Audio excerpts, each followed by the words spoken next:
Hello, you beautiful individual. Welcome back to the show. My name is BC Babbles, and before we jump into today's topic of conversation, if you're on YouTube, do not forget to like, comment, and subscribe. Hit the bell. That way you are notified about all future content on this platform and on my other platforms, which I'll get to in a moment. If you are on a listening platform, don't forget to give a follow. That way you can always enjoy Casual Babble on the road if you happen to be a commuter or happen to just be enjoying a random weekend or even week-long road trip. You deserve to have some fun content to accompany you.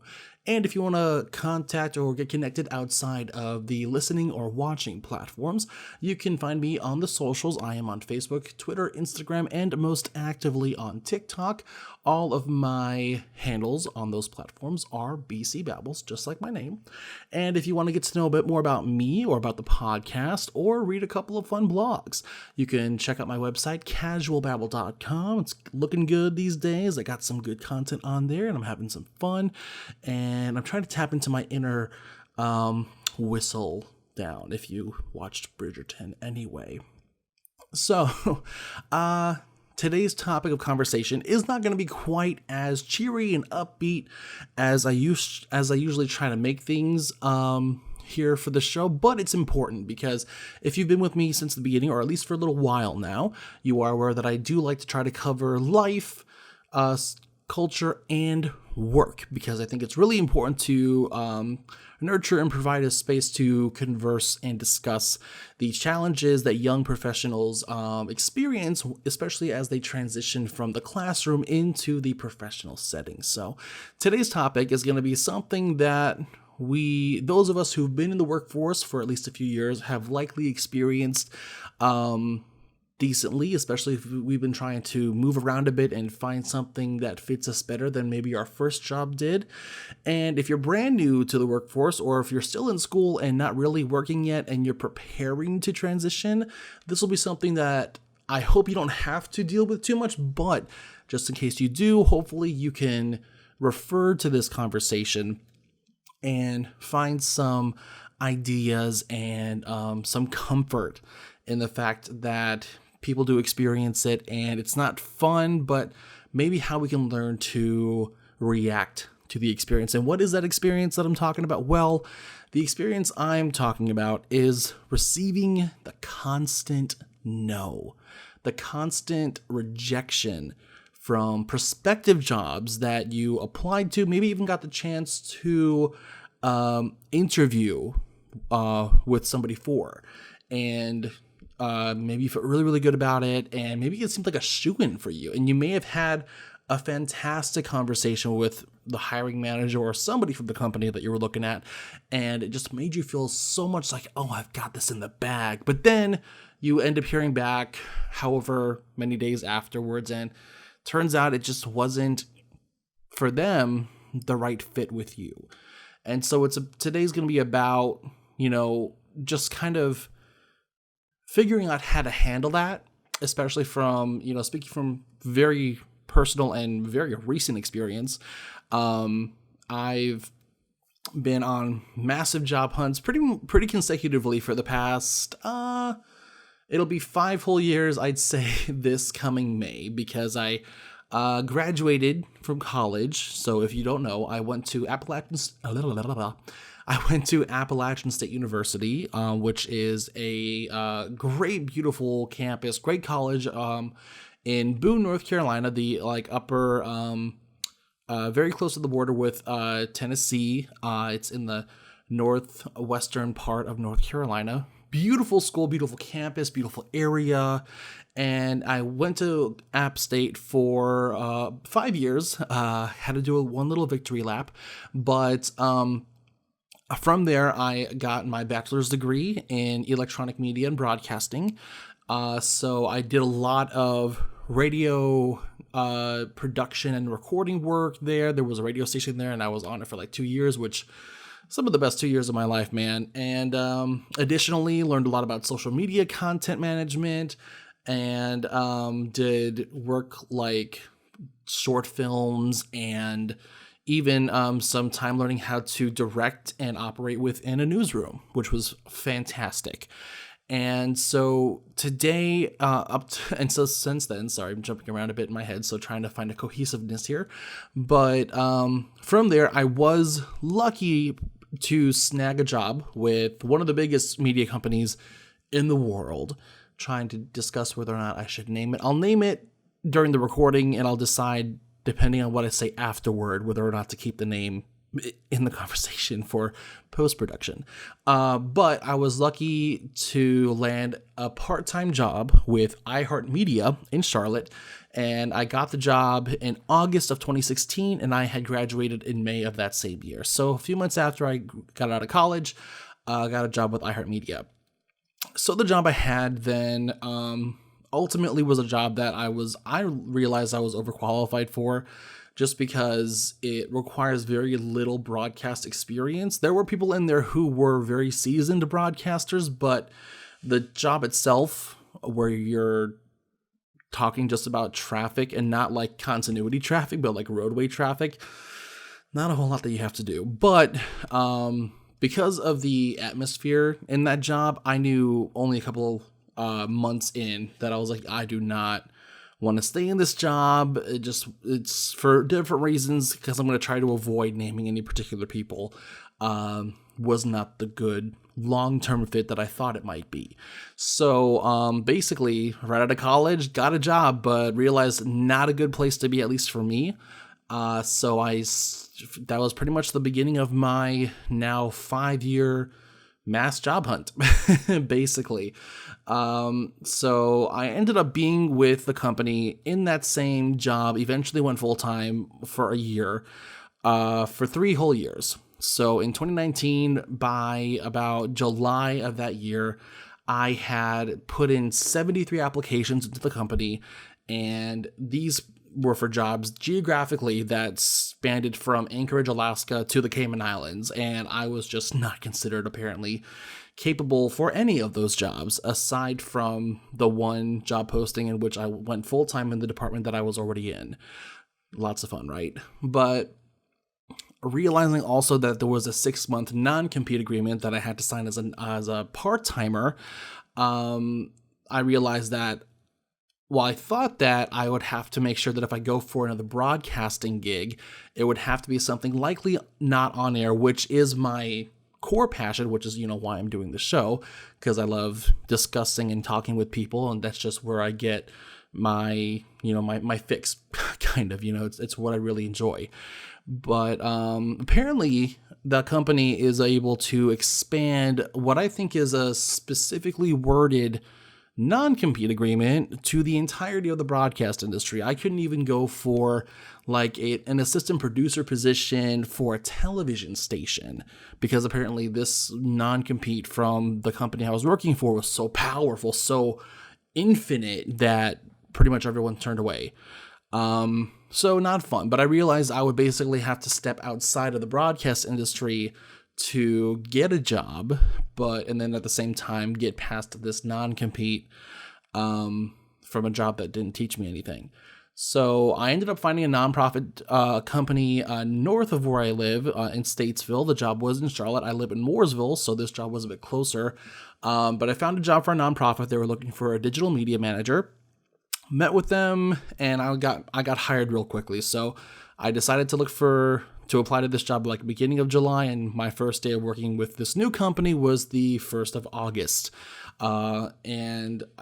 So left the broadcast role behind, though tried to keep on with doing this kind of stuff. I did have a previous podcast, which made it only to 6 episodes.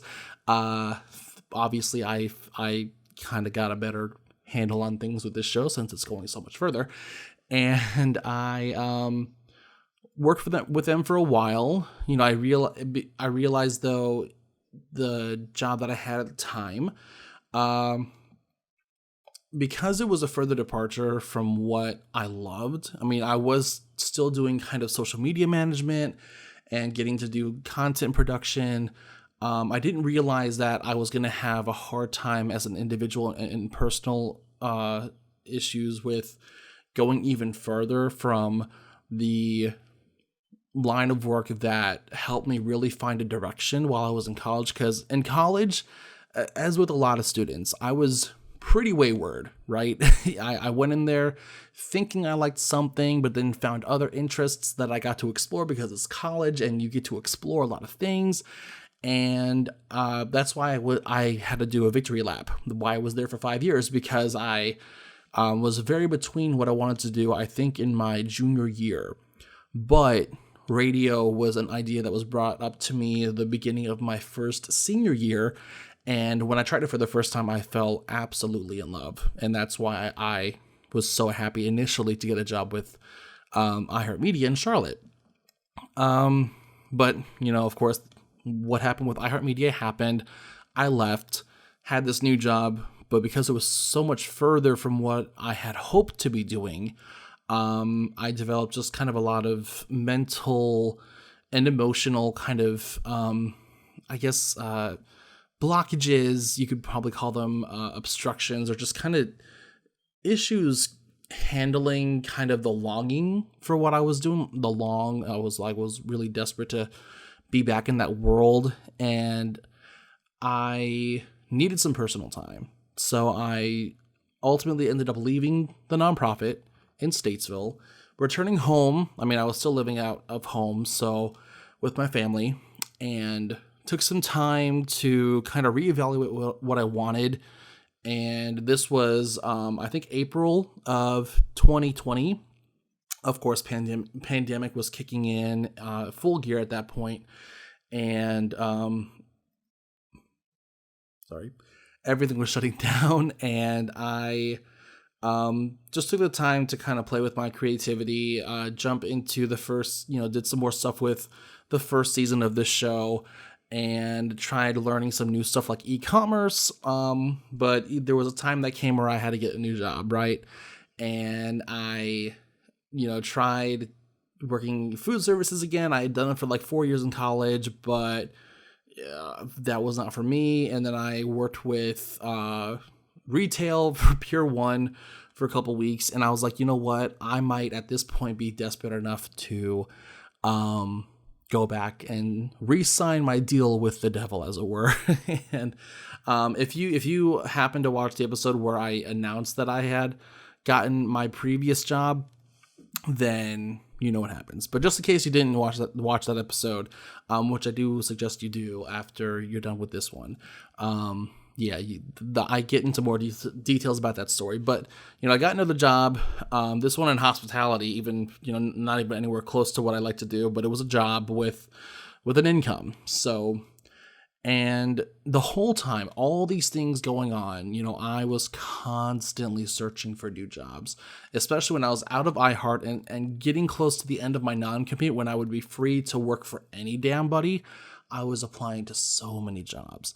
And if you're someone like me who has had a LinkedIn profile since before they graduated college, and you have a profile set up on Indeed and whatnot, I get emails every single day with different jobs that I might be interested in. And if you work your LinkedIn and your Indeed properly, then they know what you're looking for. So they'll send you email after email with, for me, editor work and writing work and content production and management work, social media, digital platform analytics work, all that fun stuff. But that's what I do. I applied to so many jobs, and that's something that a lot of us are kind of in the position of. We're applying our asses off to different positions, some of them local. Some of us who want to get the hell out of our hometowns are applying to things that are either out of town or sometimes out of state, even across the country, whatever. And if we're lucky enough, we'll get an interview, and we'll get to, kind of go out into the town or go out into the whatever city the job's in, and meet with people and talk to them. If you've been following me on TikTok, you know that I lost my job end of March. And so I've been doing freelance work, but of course looking for a more full-time job, benefits, income. And I've actually been on technically 6 interviews. 4 of them though with a single company, and so that company in particular is one here in my hometown, and they were looking for a marketing coordinator. And again, they had me do 4 back to back interviews, some of them in person, most of them on like Zoom calls, or some in person and on Zoom calls for people who couldn't be there. And I felt really good, and plus it's the building's one of those buildings that it's very, very mod, when you think of like a media company, picturesque kind of thing, it's like, oh my God, I want to be here. And I felt really good, but then I didn't hear from them for 2 weeks. Right. And then I eventually sent another follow-up email like, hey, I love talking to you guys. I hope your team is doing very, very well. And I really appreciate your consideration in offering me a time to come and see you and further discuss the opportunity or the job or whatever. And they got back to me eventually and said, what they always say for me, basically, is that while we liked your interest, thank you so much for your interest, but at this time we are moving forward with other candidates. Great, That threw me off too, especially with the 4 interviews. You'd think at this point you've seen them enough and they've gotten to know you enough, but apparently not. So that happened, and I was, kind of feeling crappy at this point. Now, recently, I have had 2 other interviews. One with a company, they're looking for a marketing assistant, and I saw them this past Tuesday.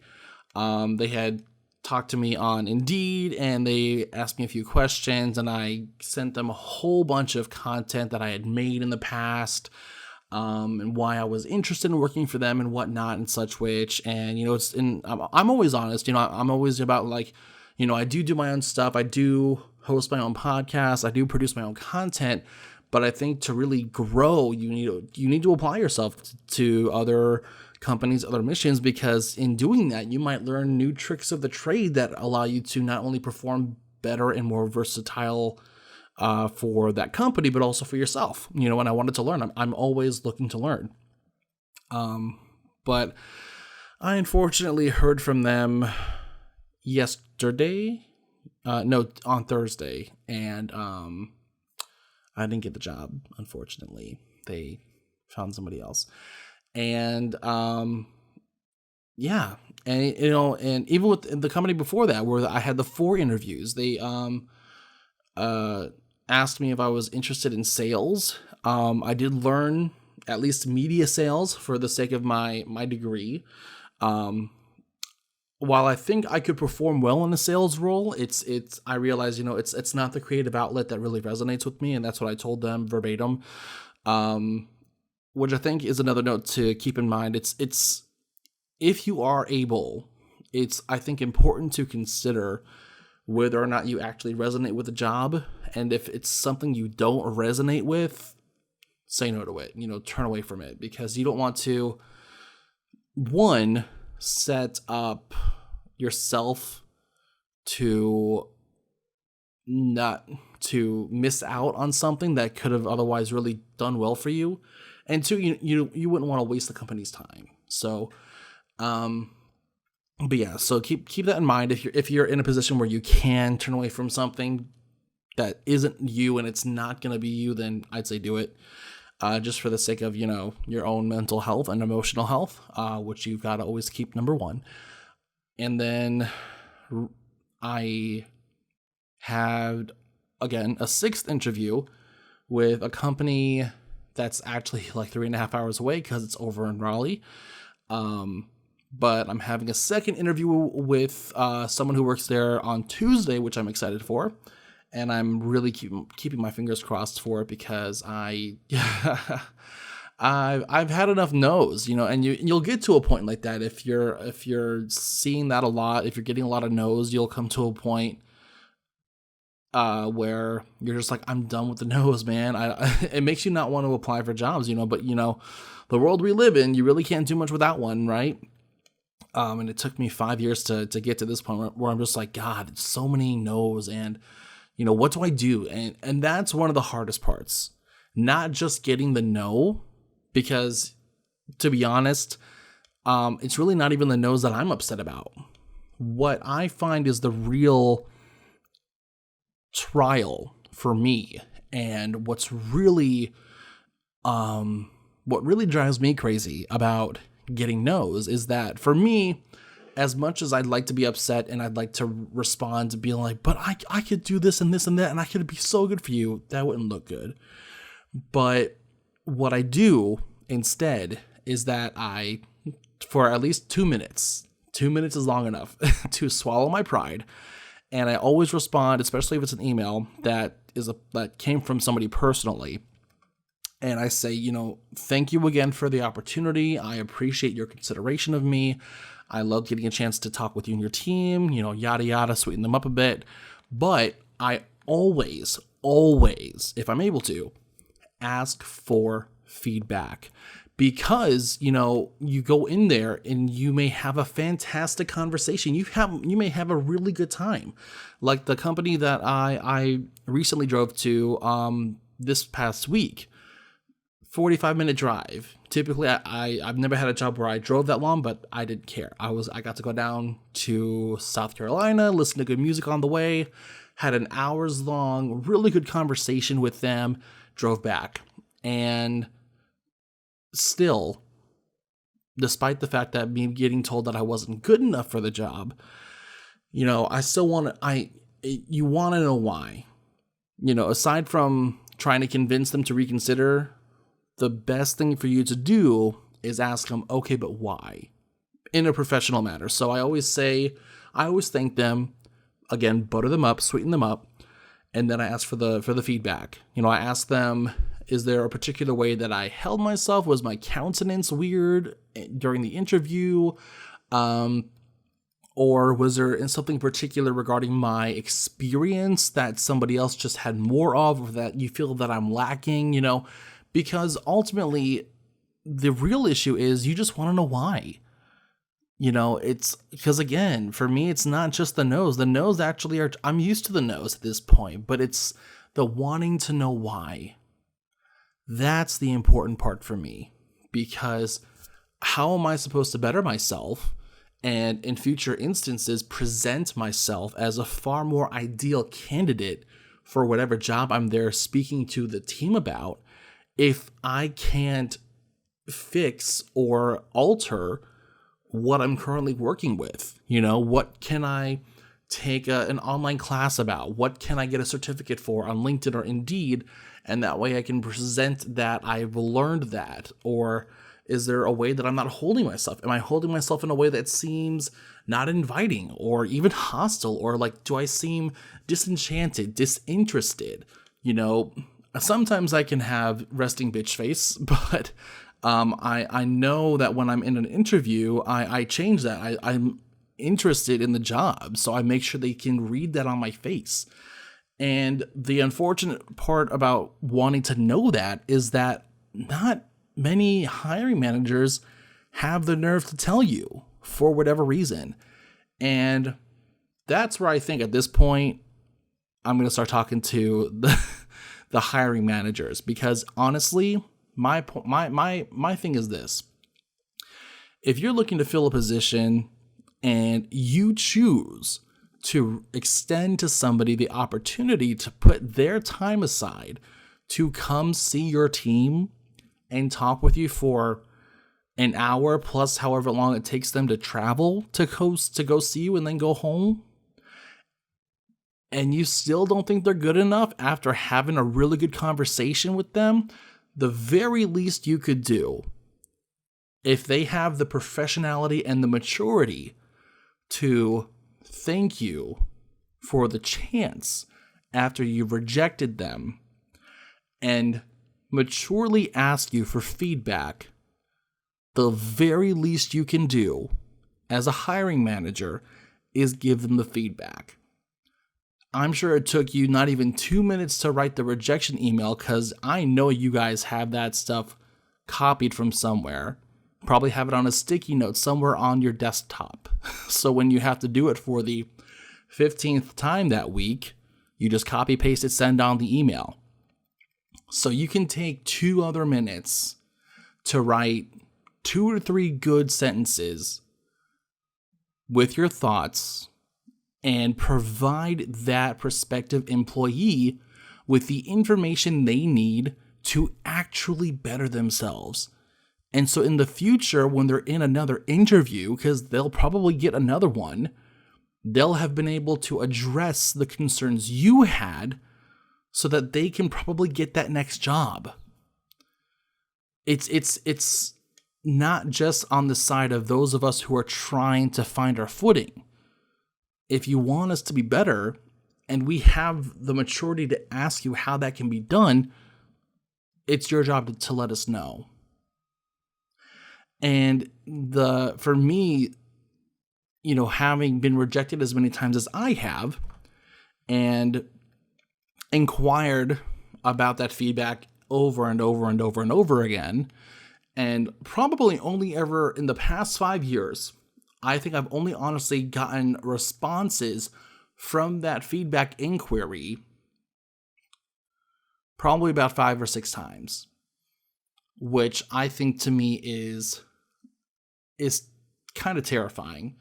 It's really disconcerting that so few hiring managers, at least in the communications and digital industry, have the nerve, the balls, the ovaries, whatever, have the courage to be honest for 2 minutes. That has me really concerned for the industry. You have so many people, such as myself, going into a lot of debt to find a path that makes sense to us, to get a degree, to, in my case, interview with a major morning show in Charlotte, to attend an NAB radio show conference, to attend the NAB convention in Las Vegas, to learn as much as I can before I graduate so that I can take that experience and those skills and apply it to you, but have everyone decide that they don't need me. That doesn't do well for someone's mental and emotional health, I'm just saying. But, and so that becomes an experience that a lot of us deal with. And if you're someone who's about to graduate, because it's May 8th, so about a week from now, a whole lot of college kids are going to be getting that diploma and heading out into the world. And I hope most of them, if not all of them in this world, have something lined up for them. And I hope those opportunities do have places that they can be taken to. But for those of us who have been there for the past X amount of years and are still trying to figure it out, that's the sum total of it, really. That's, the constant no's are a pain in the butt, but not knowing the why, that's the killer. And in preparatory for this episode, I'll be honest, I tried looking up and I Googled constantly getting a no from employers. And I pulled up a couple of articles thinking they might be useful. I'm not entirely sure, to be honest. There's one on LinkedIn that I think could be useful. It is labeled "Rejected?" 10 reasons why you didn't get the job. And this is by Susan P. Joyce, who is an online job search expert and among an expert of many things. I'm not sure if she's employed somewhere in particular or if she's just a writer for LinkedIn, but she has the article split up into 5 reasons you didn't get the job that you cannot control, and then 5 reasons that you can control. So if you're wondering why, let's first consider the things that we cannot control, I should say. 1, they hired somebody who already worked there. Now, I'll say when I was working with iHeartMedia and opportunities would open up in marketing or programming, and programming, if you're not a radio or TV person, is the department under which they hold the on-air jobs. I'd be like, dude, and I already had a rapport with every programming person in that building. They all knew who I was. They all had a very good idea of what I wanted to do. And I would always, if I heard about it, I'd run over to them real quick and be like, hey, do you know when you want to get this filled? Can you listen to another one of my air checks, Not always that crazy, but I'd always try to be very professional and as calm as possible. But showing enthusiasm. And I would, of course, apply for the job, and I would tell them, hey, I really would love a chance to be considered. You and I have sat down and talked about it before. And what would drive me crazy is that I never actually saw this. I never saw them hiring somebody who actually worked there, at least not in the Charlotte location for that company. I would always see that job end up being filled by somebody that they decided to relocate from somewhere else in the country. And I never understood it. In my department were a good plethora of newer college graduates who had a whole bunch of on-air skill, who'd be perfect for the jobs. And despite the fact that it would be more money conscious and worth it to simply hire people who are down the hall, they found it worth more to relocate somebody who was already established and who did not need to relocate the same job, of course, enticing them with higher pay or better benefits than what they would have to offer me. It never made sense to me. I never personally saw this. I'm only seeing this now that I'm no longer there. I have so many thoughts on that, but there's not enough time on my camera to voice them all. So there's one potential reason. They hired somebody who already worked there. Irritating, but it happens. Second reason you cannot control. Somebody else was a better networker. Okay, let's look into that, because I'm not going to talk out of my ass with this one. With two equally well-qualified and impressive people to choose from, the person who was referred by an employee gets hired twice as often as the stranger. Okay, that's what they mean. So, if you know people who are going, and networking is important. I'll start with that. Networking is very important for sure.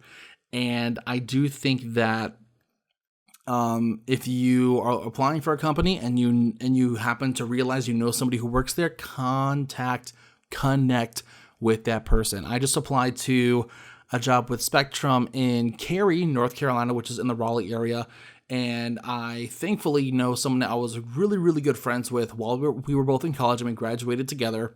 And I connected with her. I was like, hey, because she is the one who mentioned the job posting, and I was able to list her as a referral. Have not heard back from that job posting yet, but it only happened this week, so I'm just keeping my fingers crossed. But if you know somebody who works there, work the hell out of that connection. Even if it doesn't work the first time, because for me, Jack Daniel, who's a big on-air personality in Charlotte, he used to work for iHeartMedia, and he was working there for the first 2 years that I was there. And while he was still there, I did get to know him pretty well, and he eventually let me assist him with a couple of different programming projects that he had for a couple of different minor holiday things he wanted to do. Eventually, he was let go, and then after his non-compete agreement was over, he moved over to Beasley, which is literally just down the street, kind of, from iHeartMedia. But he started working there. And so from then on, whenever Beasley had a position open, especially if it was on air, I have that guy's cell phone number, and I text him, hey dude, there's positions open. What do you know? I'm going to apply for it. I'm going to put my stuff in. Can you let whoever's in charge of hiring for this position know that you got this kid out here who is looking for this kind of work, and please look out for his application and his materials, lucky air check and whatnot. So always working it, hasn't really quite cashed in. I haven't really seen that payoff yet. as I'm here in my bedroom and not at work, but where I would love to be. I really do miss Beasley. It was a fantastic internship, I will say. I miss those days for sure. Okay, reason number 3 that you cannot control, and I can hopefully wrap this up quickly because that battery's getting low. Okay, so number 3, the chemistry didn't work. This mysterious factor is critical in determining who gets hired. It often translates to how well you are liked by the people who interview you. So this can go back into a couple of things that I mentioned. You know, before you get into an interview, always consider real quick your countenance.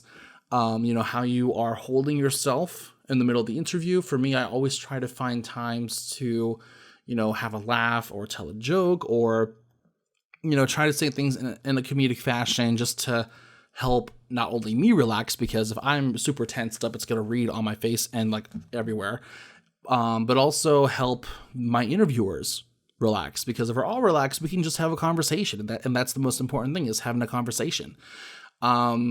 So yeah, I mean, always try to connect with the people that are in there with you. And I mean, if you're there for a job that you want, it should be pretty easy for you to show enthusiasm and to have the energy to make sure that you converse, especially for a long time.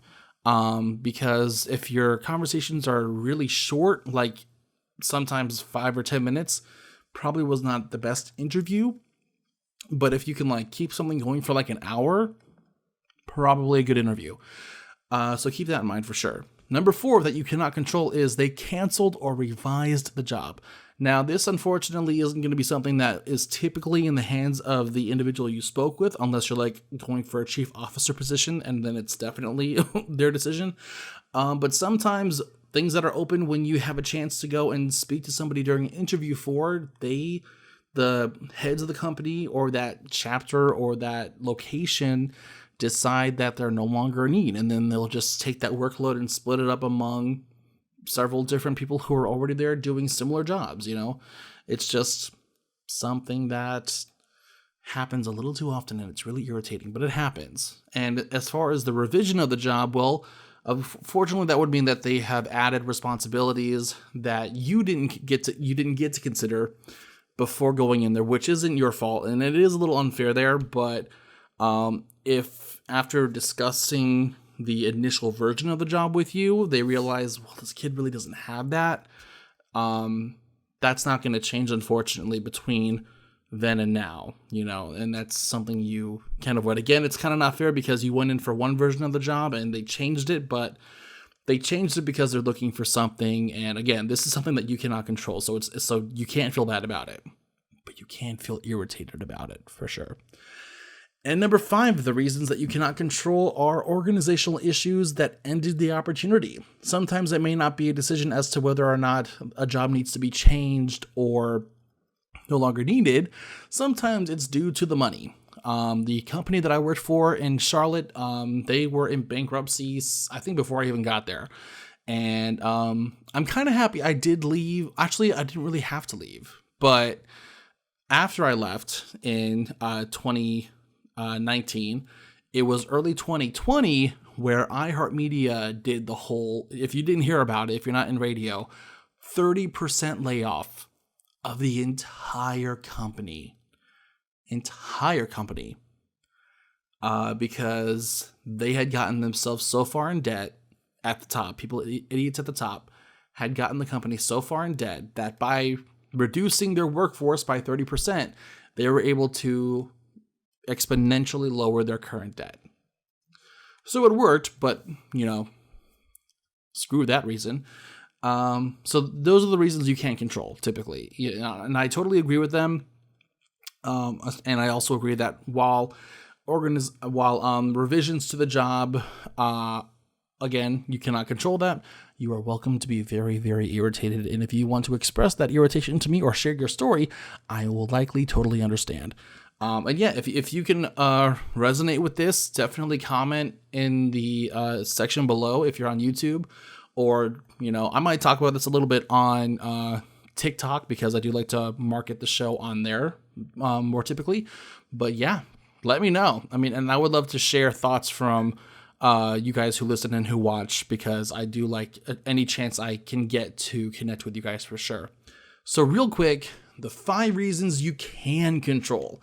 And this person does provide ideas on how to solve that particular issue. So number 1, for what you can control, is you didn't effectively leverage your network. So this would simply be, instead of connecting with someone that you know who happens to work for that same company, you didn't touch on that connection at all. And so I think that just simply goes back to, again, working those connections that you're there, especially if there's somebody who, like me, you were really good friends with and that you had a good relationship with, because that can really, really work in your favor.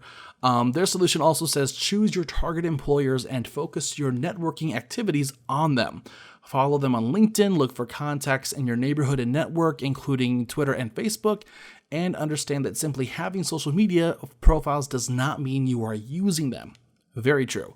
Number 7, that you can control, you weren't prepared for the interview. So even if and I'm kind of a slacker, I'm not going to lie, but even when I do Slack, at least the morning of, and I always make sure that the interview is like at least around noon, so I've got the morning to look into the job and review it in my head and think, okay, what have I done in relation to this particular responsibility for the job or experience that they need that I can work in conversation. That way, any questions they have, I can abate their concerns. And, and sometimes in my last interview even though I didn't get the job, my last interview, I did expand upon my answers enough to where I answered a couple of their questions before they got a chance to ask them, which was great. And their solution also mentions, preparation and practice in a thoughtful manner, very important. Know your answers to the standard questions, and if you can, have examples of your accomplishments. And thankfully, I do have my works in different digital platforms, so I've got stuff that I can send. Number 8, that you can control, they didn't believe that you were truly interested in the job. Now, the first time I ever actually got feedback from a job interview was when I was still pretty new to iHeart, but again, a couple of months in, because of the atmosphere of where I was working, I knew I didn't want to stay there. So I did get a chance to interview with, not Raycom. Anyway, it was for WBTV. And I'm just forgetting their parent company, but WBTV in Charlotte, they were looking for a digital content manager. And it would be one of 2 that they were hiring. And I got in there, I got to interview with somebody that I had actually met prior to then, because I had done this little course while I was still in college. And I felt really good about it, but I didn't get the job. And when I did request feedback, they said that visually I didn't seem as interested in the job as they were hoping. So that goes back to, again, if you have RBF, be mindful of it, and if you can alter it at least for an hours-long period, alter the hell out of that face. And make sure you always bring your enthusiasm, because I was really interested in the job because I wanted to get the hell out of the job that I had, but because I didn't seem as interested or even disenchanted by what they were talking about, I didn't get the job. So keep that in mind. Number 9 that you can control is your references didn't support you. So make sure that when you have a list of references, however many those are, review the individuals on that list, because sometimes you can't trust a bitch.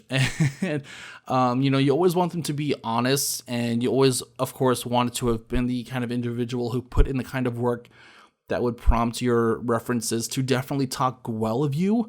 And if that's not the case, if you're not sure that's the case, make sure you have enough of your ride or die bitches on there. That way they will lie their asses off for you. Because if that gets you a job, hell, that gets you a job, right? So I'm not going to complain. So the solution, manage the references, protect your references, and prepare them. Let them know up beforehand that, hey, I'm going to be applying for this job. They may contact you. Are you still okay with being somebody who will talk me up at a random phone call from this company? And if they say no, drop that bitch. I was also advised in college by one of my professors. He talked about references one day in class, and he said, whenever you're considering putting somebody down for a reference, don't just ask them if you can put them down for a reference. The proper question you should actually ask them is what kind of reference would you give me? Or what kind of reference could I get from you? That way they have to tell you what they would say, and you can decide then and there whether or not that person's worth putting on the list, because you wouldn't want to put them on there, them get contacted, and then they completely talk shit about you. So consider that in hindsight, not can you put them down, what kind of reference you would get from them. Keep that in mind. And the final reason that you can control, you expect it to fail. Let's try in 2021 to avoid those, oh my God, of course I would brain fart right now. What is that phrase? You know what I'm talking about. Not self-actualizing destiny, but like self-fulfilling destiny, something like that. You know what I'm talking about. But let's try not to assume our downfall going into things. Depending on how many no's you've gotten, and I've gotten too many no's to count, you still go in there thinking that this could finally be your break. Go in there thinking that this is the one time where I go in there with that one last ounce of hope and it pays off. So in a way, you have to kind of tell yourself, okay, throw the practicality out the window and be as optimistic as you can. Because if you're not bringing that optimistic, enthusiastic energy, again, like me, I kind of felt enthusiastic about the job, but because that's not what was being read off my face, I didn't get the job. So, lose the practicality and conjure up as much damn optimism as your ass can conjure up, because that can only work in your favor. Of course, you could get crazy face, and that may not work. So practice in the mirror. Practice how well your enthusiasm reads in your face. Yeah, man, it's not the easiest road when you're in. It could be different from industry to industry. I've only really ever been in the broadcast industry or in some kind of form of the digital content industry. So, it could be different. I can't really speak for everyone, but as far as, looking for something that fits you when the first one didn't, that's never an easy road. And again, it may feel like the no's are endless, and sometimes they seem that way for sure, but you just keep going. You take a deep breath, conjure that optimism, go into the interview with everything you've got, and remember to always, if you get to interview with somebody but they still pass you over, always ask for that feedback, because you might get people who just don't respond back to that, but the few who do are people that you want to stay in contact with, because if you do manage to better yourself somehow and you apply for another job that they're involved with, they might be like, shit, yeah, you seem to be a bit more on it this time, so let's try you out. And, it's just a matter of handling how you respond. I can't tell you how many times I wanted to just lose my shit because the 20th person in a row has told me no, and they won't let me know why. They won't give me any feedback. And I feel like it's an endless road of me wanting to be better and being told that I need to be better, but no one helping me figure out how to do it, right? So that's my TED Talk for today. Thank you for being here. Don't forget, again, like, comment, subscribe if you're on YouTube. Hit the bell so you can keep up with the content. Check me out on socials and follow me if you're on the streaming platforms listening to the show. And check out my website, casualbabble.com. I hope you do well, and that if anything, this episode, by listening to it, helps to lessen the blow a bit if you are getting a lot of no's. And if you're, again, still in school but about to transition into the professional world or trying to, just keep this kind of thing in mind. And if this helps you prepare in ways that you have not already been taught to prepare, then I'm happy that I could have provided you that last few bit of idea and those last few pieces of advice to help you out and make your start a bit smoother than it is for some of the rest of us. So with that, I'll say have a good day, and I will see you crazy kids next time.